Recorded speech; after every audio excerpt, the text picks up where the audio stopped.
Welcome to It's All Mental, a podcast from Every Turn Mental Health. Mental isn't a bad word. There's no health without mental health. We're here to talk about every high and low, no limits, just good conversation. Hello and welcome everybody to the podcast today. I'm Liam and it's my first time hosting the podcast. I'm absolutely honoured to be joined today by Martha and Dan, two of my favourite people in the organisation. We've got some history and we go back a long way and we like to chat to each other quite a lot. Unlike Martha, it's mine and Dan's first podcast. Martha has, you may well recognise, been on before. In fact, was the first person to record a podcast for us, setting a fairly high bar and setting a standard that all of the podcasts from that have had to follow. So thank you, Martha, for doing that. And thank you both from me for joining today. Can I start by asking you both to introduce yourself and tell us a little bit about yourselves? Thank you. Can I start? No, well, thank you for that lovely introduction, Liam. Really appreciated. So I'm Martha. I'm the Community Engagement Manager at Nottingham Talking Therapies. So I did do a podcast before around my experience of anxiety. So yeah, it was the first one, so it was a little bit nerve-wracking. But so in terms of this discussion, I think I did cover it in the first one, but I've had anxiety for the past, since I was about 15 years old. But with all its ups and downs that's I've had. I think today's discussion around managing ups and downs and all of those things, hopefully I'll be able to add some good bits to it. So thank you for inviting me back. It's a pleasure. Yeah, and I'm Dan. I work on Martha's team. This is my first podcast. I'm a little bit nervous. I also have experience with anxiety, depression, and as part of my role, I talk about it with people. Every day I meet lots of people from different backgrounds and share my experiences with them, really to kind of help them feel comfortable with talking to me about what they're going through. So hopefully I'll have something to add to this podcast today. Thanks, Dan. That's great. It must be said that Martha, your first podcast did actually make me cry. So Dan, you've got something to live up to here. These tears need to come. So. That will be my aim, Liam. Just while we're not in the same room, other than there might be some kicks and punches thrown. As Martha said today, we've been asked to explore the ups and downs of managing your own mental health and the journey that you're on from kind of managing your mental well-being, from experiencing mental ill health right the way through to having stability within your life. With this in mind, Dan, can I ask you to share some of your experiences of what you've kind of encountered along your own journey? Yeah, growing up, I didn't really have any experience of anxiety or panic attacks or depression. Mine's rather cliche in that I went through a divorce around 6 years ago. And at that time, I was living in America. So I was married to my ex-wife, living in the States. All of her family were my family. All of her friends, were my friends. And then kind of unbeknownst to me, that was really going to change really quickly. It did. We separated, and really that began, my relationship with kind of anxiety and depression, was really about coping with that change that kind of like happened to me unexpectedly. I was 6,000 miles away from all my own friends and family. For anybody who's been through a divorce before, you're pretty close to the family of your partner. Obviously, they take those with them. I think that's only fair. But their friends as well. They were still my friends, but obviously you can't hang around in the same places. So it really did feel like my life kind of evaporated overnight. We had a really lovely home. We had a really nice life together. We'd been living for 3 years in a new town that we'd not lived in before. And I kind of thought that was my kind of like forever home, if you will. And then overnight, really, all of that kind of dissipated. And I was left living by myself, almost in, regressing to the state of some sort of student living by himself. And I think that's when that's when the anxiety and the depression started to kind of rear its ugly head, So the best way I can describe it would be like, as a child, you might have a nightmare and then you'll wake up from it and you'll be really pleased that you've suddenly woken up and you realize this isn't a reality, and you have your breakfast and everything's good. But in my case, it was kind of like the opposite. My subconscious mind was working against me. So I'd spend my sleeping hours kind of living in that life that was no longer mine. And then I'd wake up into the nightmare when I realized that everything I'd just been thinking about and dreaming about for the last 8 hours was no longer my life. So it kind of really made it difficult, especially in the mornings. I'd start to have like panic attacks. I might wake up at 3 or 4 a.m. I'd feel really uncomfortable. My body would be really tense. I wouldn't be able to get up because I'd be too tired. But I couldn't get back to sleep. So obviously that in itself kind of starts to create a low mood, just low energy. And then that kind of turned into a low mood, which over time became like a depression. Not suddenly. I wasn't suddenly aware that I was depressed, but over time, it kind of fed into every different aspect of my life. Everything suddenly starts going wrong. For anybody who's been in that kind of state of mind, I think it shapes the way you look at everything. So little things which might have been manageable in the past suddenly became a problem. Then I had very real things which would happen. I remember I misfiled a tax return the year before and was hit with a big fine. And, I was trying to move house and it was the worst snowstorm in 40 years in this snow town I lived in. And, so I couldn't get to work. And, then I got physically sick. And it just felt like life was just throwing more and more on my plate all the time. So that was really my introduction to anxiety and depression. It did happen for a number of years, really, and only really started changing when I moved back to the UK following COVID.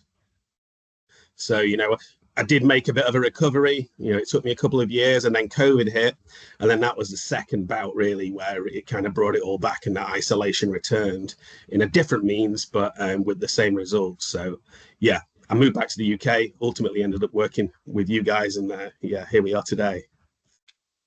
Thank you so much. The situation that you describe probably resonates with an awful lot of people. I think you said that typical thing that happens following divorce. I suppose what you did describe, however, was your personal journey and what happened to you, which is the bit that differs for everyone. There'll be similarities, of course, but thank you for being so open about that. Martha, I know that you've spent a whole podcast talking about your kind of journey with anxiety, but do you just want to give us a little kind of flavour again about your kind of experience as well? Yeah, so very different from Dan. So I sort of started young, sort of in my sort of mid-teens, really.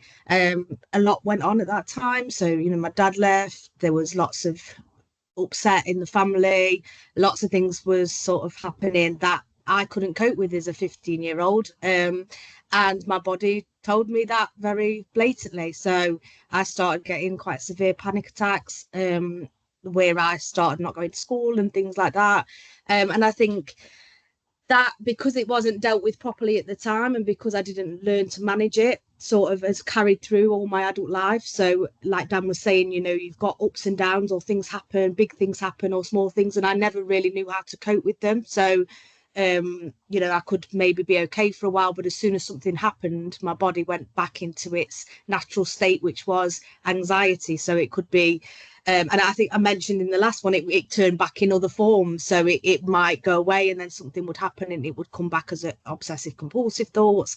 It came back as health anxiety.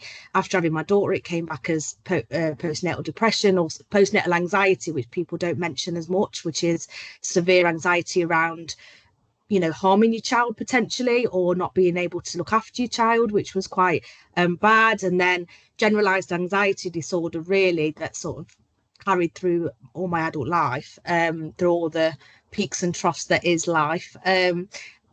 However, I have come to recovery, and I think we say recovery, we'll talk about that in a minute. I'm not fully I don't think you ever fully recovered, because it always sits there, and we'll probably go into that. But the last few years, I'd say a bit more than that, maybe the last 4 or 5 years, I carry it, it doesn't carry me. And I think when you talk about being able to manage your well-being, and me and Dan have mentioned this quite a few times, it's about when you're in it, and like Dan was saying, it consumes you. You can't see a way out of it. You're completely beholden to the feelings that your body and your mind are giving you. But then to start getting well, you actually carry that it doesn't consume you anymore. You can look at it and know where it sits in your life, and that it doesn't take over. And I think that's a point where I've got to over the years, which is quite relieving, really. So.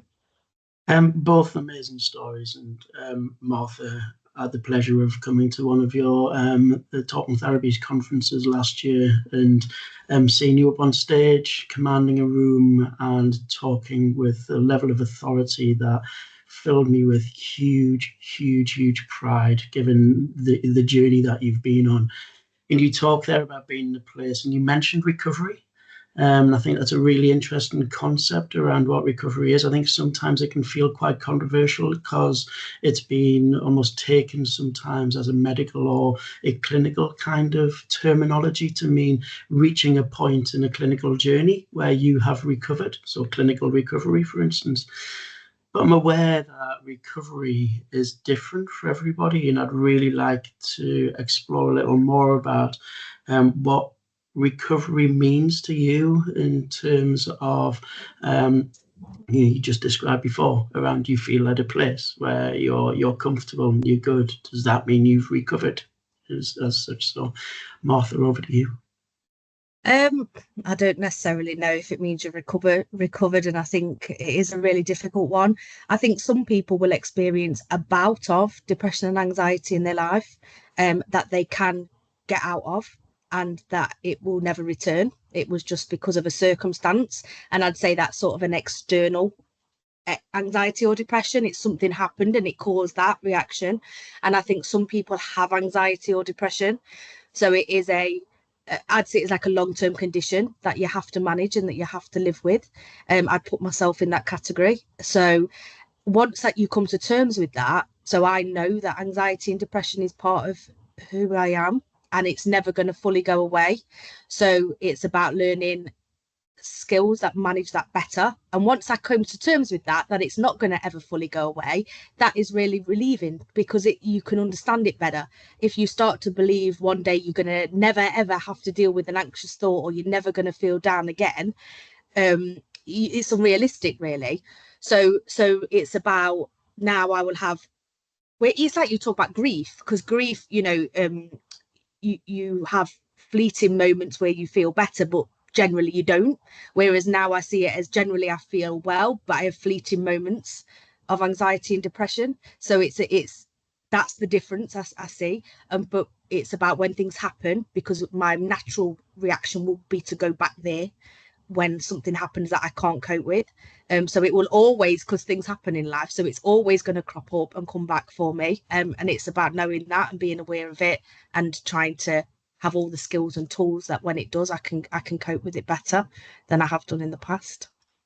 Thank you. I think we're reminded we recently had our inaugural staff awards ceremony, and one of the things that we did is we had a keynote speech from the daughter of the person who founded this organization. And one of the things we were reminded of was one of the initial goals was that our job is to help people to fulfill and have normal lives in their kind of terms.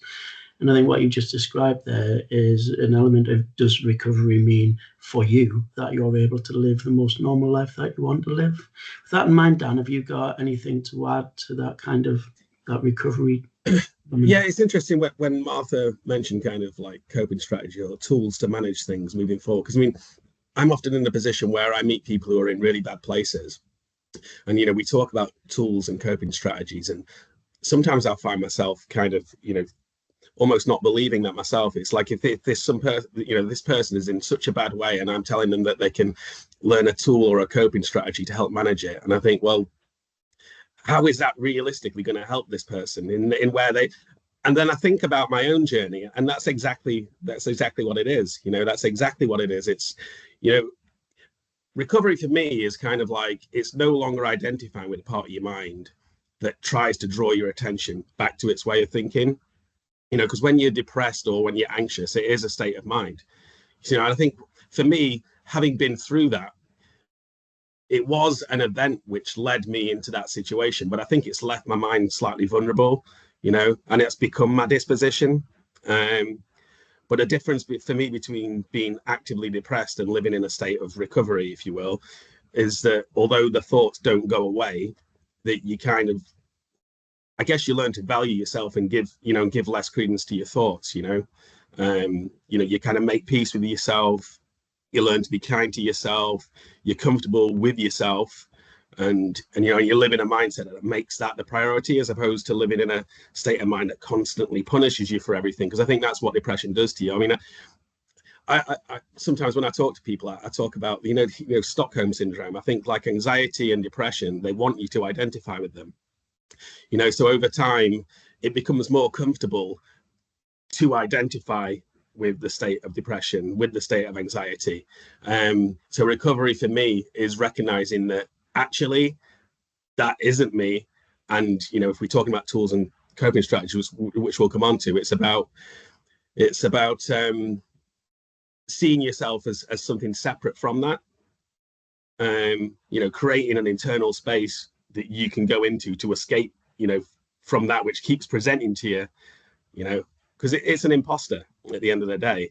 But it takes a bit of time to work that out, Excellent, thank you. So what a beautiful segue into the next bit. So you began to touch a little bit on kind of how you have developed ways of coping with your ups and downs. So do you want to kind of expand a little bit more on that, Con? Yeah, I mean, one big thing for me was that I could get all the support. I'd have people around me. I mean, my best friend, I mean, God bless him, he'd be on the phone to me for half an hour every day, and with the time difference as well, that was a bit of a commitment to him. So anybody who says telephone counselling isn't effective, well, it was for me. But I mean, I think it was about recognizing for me that like my happiness is my responsibility. So I can get all the support, that's available to me, but unless I actually connect with it and actually act on it, then ultimately it's not going to do anything for me, And I read this thing once and it said mentality is an inside job, and as we get older, our mindset changes, So when we were kids, what are kids? They're curious, they're interested, they're enthusiastic, they're active, they're engaged. And I think with depression, you kind of check out a little bit. You lose your enthusiasm. You're not interested. You're not curious in anything. So for me, it was more about better understanding myself. So what is it that I'm interested in? What is it that I'm curious about? What makes me feel engaged? And it might not be the sorts of things which, somebody would go to the gym, or somebody, but just because I'm not doing those certain types of things, it doesn't mean that, it might, something that I might enjoy might be getting a takeout and, going around to my mate's house or going for a game of pool. But like reintroducing things, it's like that term, is it hygge? Is that how you pronounce it? The Danish term, it means like creating like a comfortable, like convivial space for yourself. So for me, it was about really being kind to myself, and not letting myself beat myself up about everything, because that's what it became over time. It went beyond the actual thing that made me feel depressed. It became more or less an attack on my own character by myself. So yeah, over time that kind of leveled out. I became more comfortable. And that's kind of really where I'm at now. I'll still get those feelings, but it's about second guessing them. Really, why am I feeling like that? Is there any validation to? Well, there isn't really, is there? There's nothing acting on me to make me feel that way. It's just I've become preconditioned to thinking in that mindset. So yeah, engaging with things which engage you, and apportioning your time to do positive things rather than identifying with your captor, as I say with my reference to Stockholm syndrome, and being freezed into inaction because you think that is avoidance is the best, when in actual fact that's the exact opposite. Thanks, Dan. I really like you touching on the self-awareness bit around being self-aware to be able to understand what it is that you need to be able to react well to what's going on. So, Martha, I know we've talked a lot about the journey, and the journey not just being the journey that you're living through, but the journey of living, of learning as well. So, in terms of that, around kind of how you've developed some of the things that you kind of touched on before, is there stuff that you'd like to add to that as well? Yeah, I think it's as much about learning what is good for you as is learning what is not good for you. I think that is a self-awareness and about understanding your needs. I think we often go have a walk, go for a bath, do all those sort of self-care things, and like Dan was saying, some amazing things about doing things that you enjoy. But it's also about what happens with anxiety and depression sometimes is you do things that are bad for you. It's a bit of a self-fulfilling prophecy. Once you get into that mindset, you continue to do things that you know are bad for you and that are going to continue the spiral that you're in. But it's more of a, because you, like, all the bad thoughts you have about yourself, you continue to do those things. So you might, it could be you overeat, you go out, you drink too much, you have people in your life that are not making you feel better than you already feel. You know, they're there, but it's, to me, over time, it's been much about having worth in myself to not do the things that are going to make me feel worse, as well as doing things that make me feel better, and feeling valued as a person, that I get to choose the people I have in my life, that I get to choose the type of work that I want to do, that I get to mold the life that I want, rather than sometimes when you're younger potentially, or you're in anxiety, depression, you just let things happen to you. You're just sort of like you're not an active participant in your life, and then bad things happen all the time and you just go, well, that's just because I'm this person. Whereas actually you have to take an active part in making sure that you have positive things in your life and that you're making positive moves. And I think it's not like, and Dan sort of touched on it really, it's not an overnight thing. You know, I didn't wake up one day and was like, oh, I'm better today. You know, it was, every day is about getting up and doing something, and something that makes you feel worthy. I think work's always been that for me, because I've always got up and gone to work. And that could be different for different people. And maybe that's not what people want to hear about work. But I've always found work has helped me throughout my experience, because that's one thing I knew I had to do. It's always been embedded in me to go to work. So because I did that every day, that kept me grounded. And as time's gone on and you meet people through work, and that, having, you know, the work I'm in now and the people that I've got around me, like, you know, working with Dan, someone that understands you, that you can talk about those things, is really important. So yeah, I don't know if I've rambled on there, but I think it's as much as good things as bad things, really. Mm-hmm. Yeah, I think it's amazing, and quite a lot of the things that strike me there are this journey of feeling out of control of your own life, and then learning about yourself, so that what you're doing is you're taking control back of your own life, so you feel like you have a level of power again within your own life, which is incredibly important, I think, for people to feel that actually, you know what, it is my choice, and I have choice, and I'm going to spend some time making an informed choice about what is good for me.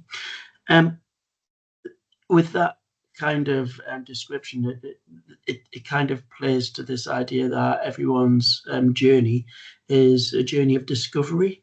And sometimes it can be frightening, sometimes it's incredibly enlightening. Suppose you began to touch on it there around what it is that you do. I suppose what I'd like to kind of explore with you now is, how do you remind yourself that you need to get some of that support, or employ self-help, or do the things that you know that are good for you, or stop doing some of the things that are bad for you when you need to do that? So Martha, do you want to? Yeah, I think, you know, over the years you start to know the signs, and I get like a buzzing in my body. It's hard to explain. Like it's like a bit of a buzzing. So I can lie down and it's like a vibration, which is like, it must be because I'm getting tenser and tenser. So once that starts to happen, I know to myself that you're not, or I start getting all emotional all the time, crying about everything. I look like I'm crying. I'm not. It's just so And then it varies on the circumstance. Either I need to sort something out that's going on that's bothering me. So often now it's external. So it could be, you know, I've got to deal with this situation, and I sit down and think of the practical ways that I need to deal with it. Sometimes I need to just go to bed and write it off, because although, you know, it's like we have to always do proactive things, I've learned over time now, it's a bit like I'm ill today. Today is not a good day. And I'm going to call this a write-off, and I'm going to go to bed, and I'm going to feel sorry for myself, and then I'm going to wake up in the morning and I'm going to feel better. And 90% of the time now I do. If it starts to manifest longer than that, I think it's about doing all of the things. So taking time, you know, taking time to yourself, calming your life down a little bit, start doing more things you enjoy. Sometimes you get a little bit overworked, you get a little bit stressed, things are bothering you, and you stop doing things that you enjoy. So I kind of go back to basics really with that. So maybe go back to doing some meditation, doing some breathing, calming down, going for walks, doing all the sort of basic things, because I think you've stopped doing that. And it's like physical well-being, you know, if you're trying to keep healthy, you have to keep doing it. And then if you stop and go back to eating cake and sitting on the settee every day, you're going to start getting back to the way you were potentially. So it's about, oh yeah, you stopped doing those things, so let's go back and start again and start doing those things again. You've talked a little bit about, I think, quite a lot of language would use the likes of triggers or early warning signs, and you've kind of begun to talk about, you know, recognizing some of those things, and then going into what it is that you do when you begin to recognize that on that journey of discovery. Dan, would you like to build on some of that around, you know, some of those things that you know that when you begin to see, the more that you're going to encounter are going to kick you into that time of struggle, and what it is that you would do to kind of get yourself out of that before it becomes a major issue? Yeah, I mean, my major thing, I mean, you touched on it in the past, previously in the conversation when you were talking about taking back control, and I find that sometimes when I'm feeling low, I've got lots of thoughts floating around in my head, and so I used to write a list on paper. Now I write the list on my notes on my phone, so I can just access it from wherever I am. And it would be like organizing my thoughts. So it would be like I'd write a list of things that I needed to do to feel fully organized in myself, and then at the beginning of the day I'd go, which of these things can I do today, which of these things am I unable to do today, you know, and then I wouldn't have that floating around in my mind. So at the end of the day, I'd tick off the things that I'd done. The list would get smaller. So it's about feeling organized in myself. That was one, because I think when you're going through a really tough time, you have all these thoughts floating around in your head. You feel kind of almost disoriented. So that for me was a way of kind of taking it back. The other thing I found is doing the opposite of what I felt like I wanted to do. So if I was feeling like a little bit low and I was feeling sad that day, or and I didn't want to leave the house, then I'd make a conscious point of going out and doing something. You know, and I say this to guys when I meet them as well. It's like, if you stay in bed and because you're not feeling particularly well, then you can be guaranteed by tea time you're still feeling the same, if not worse. But if you leave the house, then you're going to reshape your mood, and you'll come back. You know, you might pick up something nice to eat on the way home. You might meet somebody and have a conversation. So likewise, if I don't want to do chores at the weekend, you know, I don't want to do my laundry, I don't want to go and post that letter. I don't post any letters, but that's a bad example. then go and take care of those things. So instead of ruminating about something, I almost feel like a little bit of a, you know, that's that kind of sense of accomplishment from having done something, and it spurs you on to do something else. So like just trying to keep things ticking over and not actually living in agreement with that, which is actually trying to stop me from doing that. But also other things as well, like my dog. I mean, I'd say to anybody, you know, get a dog. Like my dog is, you know, a big source of, you know, everything for me. You know, so I have to take him out, and even if I'm not feeling good, I've got to feed him. You know, so knowing that I've got a responsibility to something else has really helped me out throughout this entire period, because I only got him probably 6 months before we split up. Music as well is, you know, I've got my Alexa speaker in the kitchen, brewed a kettle, and pick a song to match my mood or to lift me out of it. Go into bed early, even if I'm not tired. So I might not be sleeping particularly well, but at least I'm well rested. So in the morning, I don't feel groggy, you know, just taking care of yourself a little bit better. Like Martha said, you know, like it's things which aren't good for you, which will trip you up. but it's about recognizing what they are and encountering them. Indeed. The point about pets, the amount of pictures on our kind of intranet or Viva of people's dogs that make your heart fill with joy is incredible. I lost my dog, getting on for 2 years ago now. Okay. It's a good-looking boy. I think about him all the time, but not just with sadness, with huge joy, because as you say, what he did was he got me out.